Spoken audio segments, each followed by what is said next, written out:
Hello, everybody, and welcome to Catalyst of Change. I'm your host, Alexia Cito, and we are here today with some very exciting guests. We're going to be diving into sustainability and into the power of bringing the sustainable practices in with the social work and aspect of transforming communities using the power that we have as corporations and more. So it's very exciting. There's a lot to dive into, and I am here with Marloose and Bram, who are the owners of Save Plastics and Safe Living. So thank you so much for being here today. Yes, thank you. Yeah, and you're all the way here from the Netherlands. We're in London. Mm-hmm. Yeah, we just went to Gale. Anyone that knows Gale, the bakery, so it's delicious. And yeah, so thank you so much for being here and Catalyst of Change. Thank you. Thank you for having us. Good to be here. Yeah, it's really an honor. Amazing. And you're also husband and wife, by the way. True. Which is so cool. Yeah. I love like power couples who are together in communion and relationship, but also in business and in work. And I think that is such a beautiful dynamic and really inspiring. So I want to also share that with everyone who's tuning in. And I want to dive in because there's so much. So first of all, you've been in this industry for like decades, right? It's like a family business. So maybe share with us a little bit about like the history of the organization, the inspiration behind it, and what it is that you do. So my dad started it in 86, sorry. And he started in the plastic business and he sold granulates, like small plastic stones. And at some point he said, okay, I need someone to do something else. And then I stepped in. And from that, it went further. Wow. And so maybe explain a little bit, like, what do you do now with these the concept of a plastic factory and all the amazing things that you're creating? Mm-hmm. Thank you. So first we started with the granulates. That's what his dad did. And we were thinking we rather make new products out of these granulates. So we built bridges, banks, and all these kind of products for outside use. And we create this from the household plastics, like the 60% that's still going into the incinerator. And we buy it, and then we make new products out of it. And we do this for more than 35 years now. And for us, it's very important to contribute to Mother Earth, because we love Mother Earth, and it's so... polluted. Mm-hmm. We really felt that we could give something back to Mother Earth, and that's our mission actually. Yeah. And we have some employees, and some of them, they all say, okay, just buy some new plastic, that's easier. And then we always say, no. We only buy the problem or get the problem plastics, and then we make something out of it. And we stood ground on that vision, and now you can see the vision is coming. Is growing. Yeah. Wow. It's pretty revolutionary, actually, because if you think about the timeline, it almost feels like it's recent that people are starting to become more and more aware of the impact of plastic. True. And so you're almost like ahead of the game, like starting this trend in so many ways, which is like really inspiring. And even now, like there could be people listening or watching who aren't aware of like what is so important about taking plastic and using it to turn into something, because it doesn't break down. It's true. So could you share with us just a little bit about that? Like what is important about finding another use for plastics? Because how does it impact Mother Earth? Yes. The impact on Mother Earth for plastics, it doesn't... it stays there for a long time, and it's really polluting. It turns into little pieces and little small pieces that's called microplastics. And the microplastics are really bad for the environment and for animals and people, because as an example, when the microplastics come into the water and the fish eat the microplastics and the people eat the fish, then we are all getting this same pollution. And it's also for nature. Yeah. Yeah. So it's important to retrieve the plastics before it comes to the microplastics. But still, plastic is not the most. It's not a sexy product. We should get rid of plastics in the household. So it's the best to make a substitute like paper or wooden or bio-based plastics. But still, we have a really big legacy of waste plastics, and if we don't save it now, it will become microplastics. So we think it is our task to make something useful out of it. Yeah. Wow. And you have, like, you were speaking about bridges and all of these things that you've also built houses, like full on houses. And I remember when you shared this and I'm like, oh, okay, cool. Like you got it. So I was picturing like, I don't know, like a shed or something. And this was like this gorgeous house. I was like, wow. So we can share it with people watching, it's just beautiful what you can create. And it's so amazing because you were also sharing about like the actual durability of the bricks. Yeah. It's like comparable to like a regular brick. Yes, definitely. Or even more it's strong, comparable and it's also better. So we have the numbers of it, compare it to wood, compare it to other like concrete materials, and these plastics are much better for nature. So yes, we build houses, small ones, big ones. It doesn't matter, whatever you like. So we can build one for you if you like. Yeah. Yes, absolutely. Thank you. I would love that. We need a Love Peace Harmony house. Yeah, let's do it. yeah, I love that's it. great. So, and you're also like catalysts of change in so many ways. So, okay, we touched on literally for decades, you've been, taking plastics and recreating them into these beautiful projects. And on top of it, you now have this whole aspect of your foundation where you bring in the social work and you bring in this aspect of education and supporting local communities. You just came back from a trip to India. So I'd love to hear how you're also bringing that in as well. Thank you. Yes, at first we did, like Bram was mentioning in the beginning, we were only about sustainability. But soon we... But there was something missing. Yeah, there was something missing. And we felt like if we could bring the awareness part in, and also the education part, the circle is more round. And the social part is inside our own business. We work with people with a distance to the labor market. And we also do beautiful projects in all over the world. So, yeah. So what was it like in India, and how was the project there? What was the impact that you were creating? Yeah, in India, it's a beautiful project because we work there with more than 1,000, so almost about 2,000 disabled youngsters, all on the east coast of India, and like 15 fishermen's villages, and they don't have a future.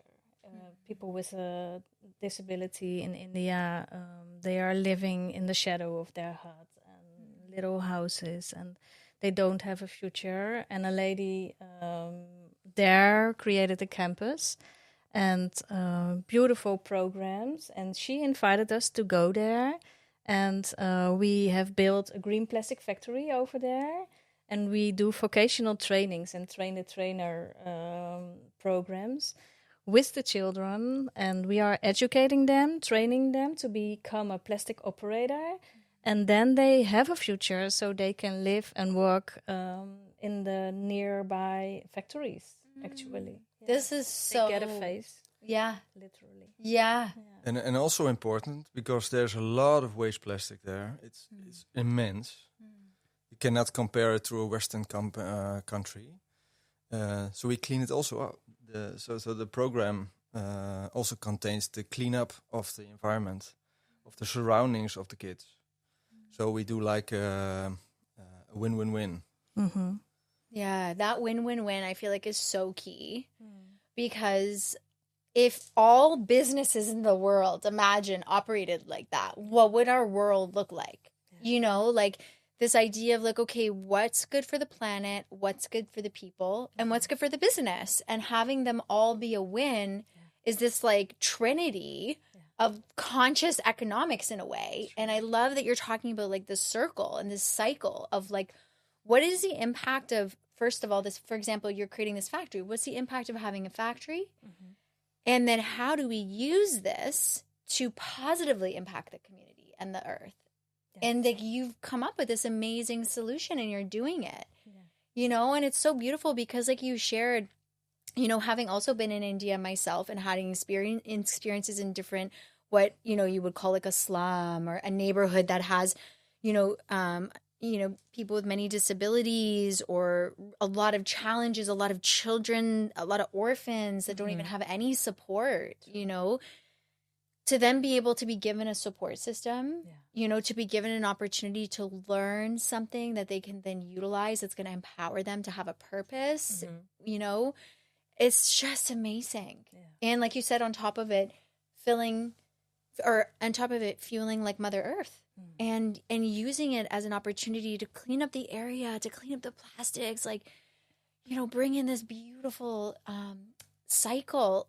Have you always had that mentality with business, or is this something that kind of evolved as you grew? We always had this mentality, I think, but it's growing on us because it's so inspiring. We truly believe in the new economy, and this comes with the new economy. It's not only about making money. First, we care about ourselves, then we care about our community, then it grows like it's a ripple effect. It's like an oil flag, and that's really nice. But it should have a positive business case, and that is the key for expanding.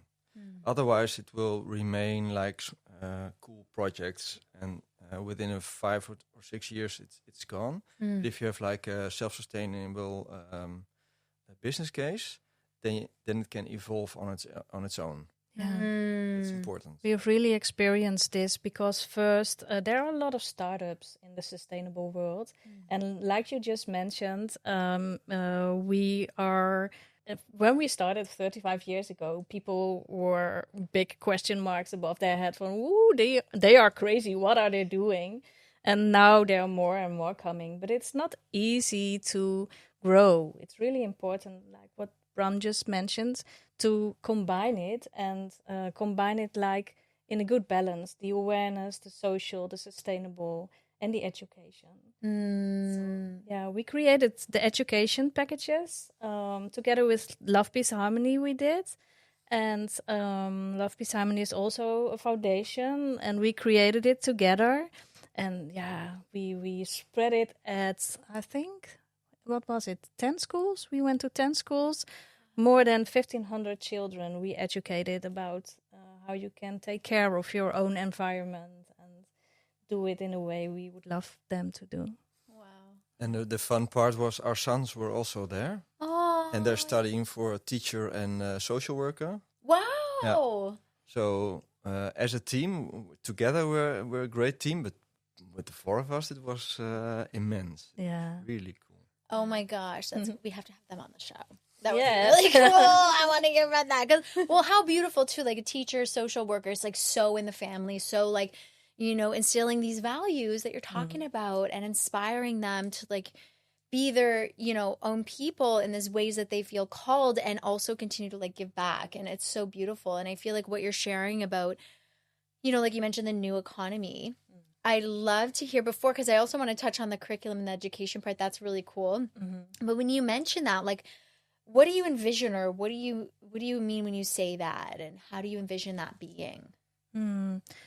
Yeah, we truly believe that when we connect more to heart connections, then we have less mind, and then everything exposed and grows really much faster. And we see it like we also trade, like everything is about the money, but we trade, like we share and trade things with each other. And do you have anything to add for the new economy? Well, the new economies, like the circular economy or the bio-based economy, it sounds like, oh my God, there's something new. It is already so difficult.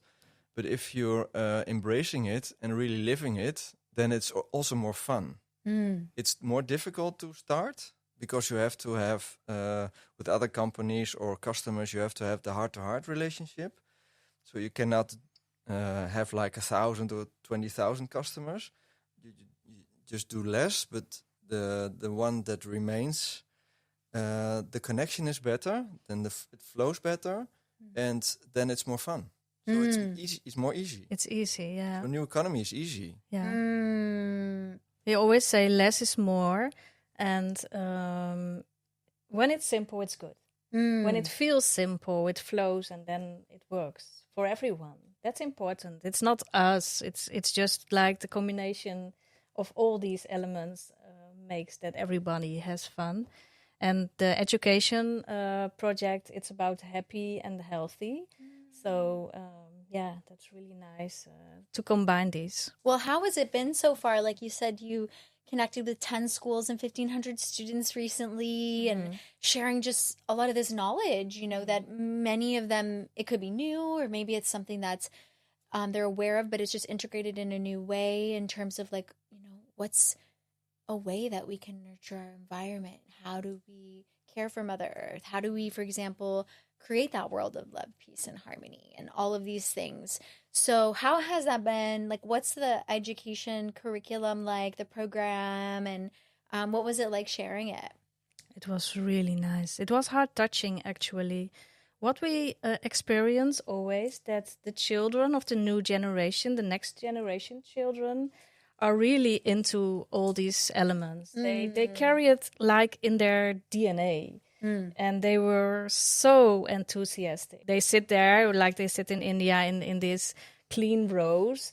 And as soon as we started talking and educate them about happiness and about health, so how can you become happier and healthier when you take care of your own environment and collect the plastics, bring them to the schools and create bills out of it, like square bills, bring that bills to the green plastic factory and create new products for your environment, like banks or something you can use in the villages or at school, then it's all working for itself. And the children were really like crazy. They came to us and sit next to us, and it was like they wanted to tell us, please tell us more. This is so cool. And it was really exciting. Aww. Yes. Wow. Yeah. What was it like for you, Bram? Yeah, it's because I'm the environmental part and the technical part. That was like my cup of tea, and now I see what the new economy is bringing. And when you just have to facilitate the kids are not dumb or it's not that they're lacking something. They have no idea. Yeah, the awareness is not there. So as soon as you bring in the awareness, they have like, oh, okay. And then they get proud because the other kids, they don't have it, but they're not used to it because they're disabled. Because then they're at the last in the row. But now they're in front. And they make small money, but they make money, and then you're in. In India, if you make money, you're the boss. Also in the villages, the social program in the villages, it's called Become a Hero. So the disabled youngsters we just spoke about that are in the shadow of their hut gain money from collecting the plastics and bring it to the schools and to the green plastic factory, and then they become the hero because they are the one that in a very poor area create money for the village and create products for the village. So the village can benefit out of their the things that they are doing. So it's also a win-win. There are very much elements of win-win. Yeah. And it looks really simple, the projects, but of course there's like 10 or 15 years of innovation in it. Now, for instance, the Green Plastic Factory we developed with 4 countries. With Germany, UK, Belgium and Holland, and all the big universities. We just sat together with like 150 people. How are we going to make something out of local household waste? And the Green Plastic Factory was a product out of it. So it looks really simple, as Marloose said. If it's simple, it will work. But for sure, you have to put a lot of effort before it gets simple. Yeah. Right. At first. And then we can roll out. Yeah. So, like we are going now to Iraq for big refugee camps, and we are going to do the same with them and work with them together. So once you have it, then you can roll it out, and then it's like easy to do. Wow. Yeah, I think that's so key to share, because often people don't think about everything that went into this moment and where you're at now, and all the years, all the effort. And so often to take something so complex and make it so simple is the challenge, you know, and a lot of people can even get stuck in that phase. So to be able to then be in a place now where you're like delivering what's been created and like empowering these communities is like so, so powerful. And it's exciting for the world, because these are the types of projects and innovations and organizations that inspire change, like a catalyst of change. Like you are that. And even just in people who may be listening to this or watching this, they could be inspired. How can I do this more in what I'm doing? You know, how can I look at my own business or my own organization or what I'm doing in my daily life and look for those win-win-wins for everyone and be that change. So yeah, I really want to honor you both for that. And also your family who like founded the organization, your father and your sons who, you know, went on that beautiful trip with you. And we're excited to continue to learn more about what you're creating as well. We do have a final question. So we ask everybody this question, and it is, if you could be a catalyst of change for one thing in the world right now, what would that be? Beautiful question. Children always get my heart. So I would focus on the children, and especially the children in need. That is really important for me to contribute in their society. And then I say children, but I'm very aware as a family therapist, I am also, that it goes for the whole family. So also for the parents and the whole community. It's not only the children, but via the children, because they have this extra DNA level for the things that we do, it's very easy. They swallow it in. And so my contribute and the change would be for children all over the world who needs extra attention. And do these things. So yeah, it's a difficult question, but I think do it as locally as possible. Whatever you do.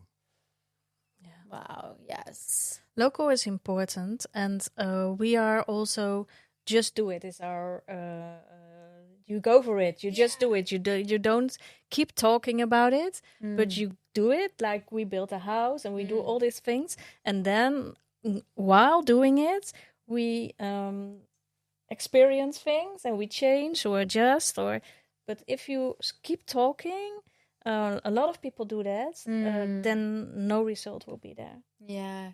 Even like scientifically, I was watching a study because they were talking about as you speak, you're firing the dopamine and all the endorphins in the brain that makes you feel like you've done it, what you're talking about. So it's almost like wiring off the feeling. It's almost like, you know, so there's so many dimensions to it. I know, but just even like on a neurological level, there's like studies that show that, you know, that when the more that we talk about something, the less the actions there to do it, because we're already getting that. It's like our brain thinks we've done it, even if we haven't. Oh, that's Which interesting. is wild. Yeah. I didn't know, but it's like it feels crazy. right. Yeah. It does, So it's so powerful, and you know, it's amazing what you're sharing about the children, about keeping everything local, and just what you're doing. You are powerful catalyst of change. So I want to thank you so much for being on, and I know you have many more projects to come and are just getting started. So we want to encourage everybody to check out all the links in the description, and also like, comment, and share. And we would love to hear your thoughts on all the topics of our conversation today and look forward to seeing you in the next episode of Catalyst of Change. Thank you so much, Bram. Thank you, Marloose, for being with us today. And until our next episode, continue being catalysts of change in your lives, community, and in the world. We will see you then. Thank you. Bye-bye.